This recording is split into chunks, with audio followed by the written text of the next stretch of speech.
So Gilbert, Triple H comes out last Friday and he says, I just want to show you guys the new undisputed championship. Uh, my bad. Uh, I want to show you guys the new undisputed championship.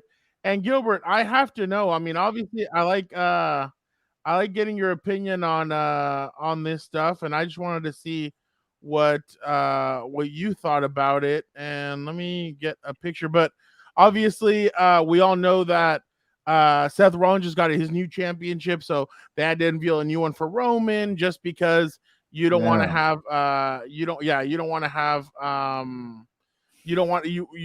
have him having those two championships anymore.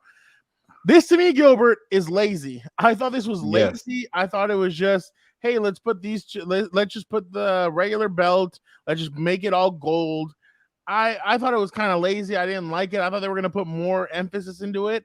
Like the other belt now looks better to me. Seth Rollins' belt now looks better to me because of this belt. This one just looks lazy, and I'm kind of like, this looks like the design that The Rock made back in 2012 to take away John Cena's spinner belt. This looks like that, and I'm just like, kind of like, why couldn't we have gone with something new, something fresh? And obviously, WWE did not decide to go with that. So we'll start off there. What do you think about the belt? No, I'm with you. That's the first thing I thought when I saw it. I'm like, why are we doing this again? Why is it just like a lazy combination of the two belts there? And then I'm like, okay, so we're not doing the SmackDown Raw thing anymore. It's heavyweight and Universal. And I'm like, is Universal still the better belt that you want to have? Because technically you're undisputed and you combine the belts. And it's starting to get like boxing confusing when it comes to belts. But in terms of looks, it's yeah, not the most appealing. I'm still don't really on board with the one that Seth Rollins has. It does, like you mentioned, look at the AEW belt, but Yeah, there is at least a little more creativity, even though they kind of ripped it off. And this one's kind of like, all right, give me less blue, less red, let's make it happen. yeah. So I wasn't a fan of this belt, but the tribal chief got it. Now, Dan Dago and I were talking about this. I hope Roman still comes out with both championship, like all three championships now. Like Paul Heyman holding two of them, him holding the third one, and him just showing off all those belts. But definitely some good stuff. Gilbert, last Friday, the Usos come out. Well, Roman's getting celebrated and everything. The Usos come out. They tell Roman, we want, like, let's get back together. Let's do this thing together, but like, let's do it as equals. And Roman is standing there, and he's like, and so so they're saying Solo doesn't even want to be with you. Solo wants to Solo. He's gonna get tired of you, and he's gonna put you out of your misery and all that. So then Roman asks Solo, what do you want to do? He's like, my tribal chief, I acknowledge you. And Roman gets a smile on his face, but these are my brothers. So he turns on Roman and goes over with his brothers. And then Roman is standing there. And he's like, and Jimmy goes, Oos, this is it, man. Nobody's with you anymore except for Paul Heyman. What are you going to do? Let's do this together. And Roman just starts tearing up, and he grabs Jimmy and he hugs him. And the fans go crazy. The fans go crazy.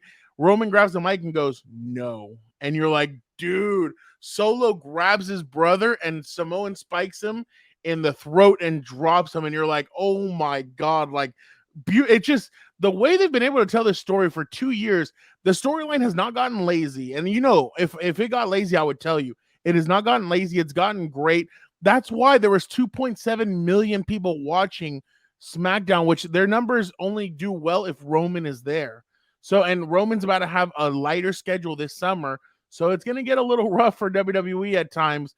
But Gilbert, the magistry that is Roman Reigns and what they're doing right now, I think is incredible. But for him to Samoan spike him and take him out, to me, that was just fantastic. And it's obviously Solo and Roman and Paul Heyman moving forward. So the bloodline is done, but it looks like it's Roman and Solo. So he still has his enforcer there with him.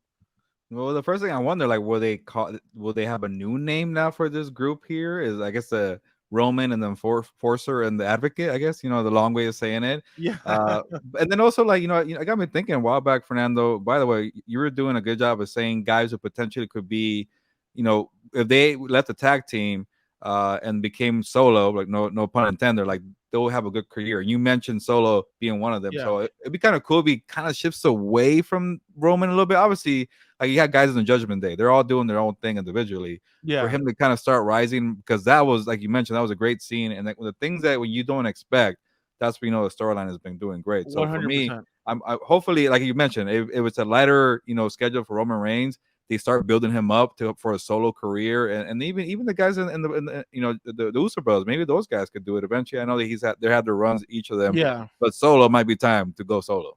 Well, I was telling Dan and Dago this. I'm like, I think it's time for Solo to win a championship. Put a United States championship on him. Let him have it during the summer. Let's see what he does with it. Let's see him defend it. Let's see him do his thing. But I think Solo's a great piece. I think the reason why Solo decided to choose Roman is because he knows with Roman I can hit the damn sky. And the sky's the limit with my brothers. They're a tag team. Like there's a ceiling there. So obviously I thought it was a good move by WWE for Roman at least to have this, but I think this is going to end, Gilbert. The rest of the tribe has to come out at one point, like Rikishi, Dwayne the Rock Johnson. Like at one point, we're building all this up, and I'm not saying the Rock has to get in the ring. I'm kind of over that point now, but at least let everybody else, let the past tribal chiefs come in, like Rikishi, like Dwayne the Rock Johnson, and let them say something. Like I'm kind of waiting for that.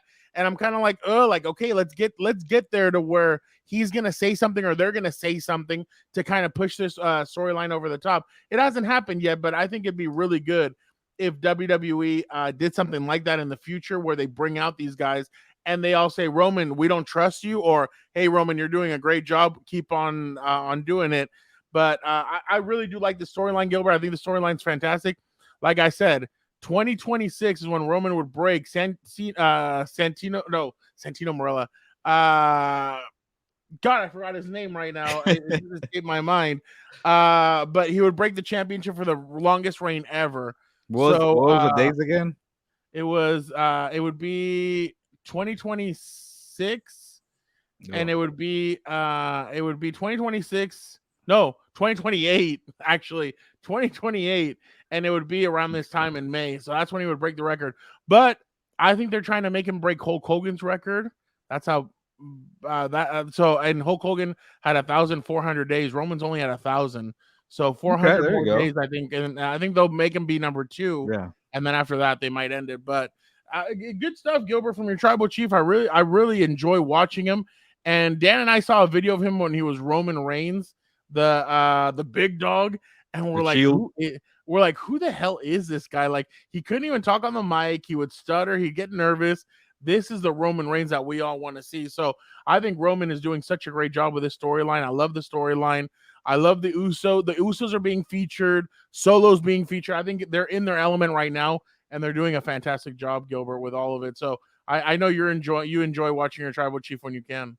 Yeah, no, this is the last thing I want to add. Like, you got me excited with that possibility of, I know it's an idea and a creation in your mind. You're a very creative guy. Again, it should hire you to be I'd love it. Story writer there. But yeah, bringing Rikishi and The Rock to kind of like, hey guys, let's kind of like make amends here. Let's bring in the bloodline back together.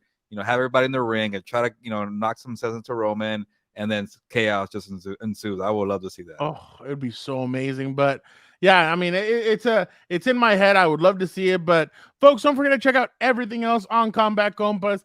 Gilbert's pound for pound top 10. It's going to be electric. It's going to cause some controversy because people are obviously haters and don't listen. They just like to look at the headlines. They don't listen to the information. Guys, don't forget to check out Ryan Garcia and Oscar De La Hoya. Why the beef? Why the beef? Why the beef? So we break that all down. And then Dana White is trying to make John Jones versus Tyson Fury. Por qué? Gilbert explains why.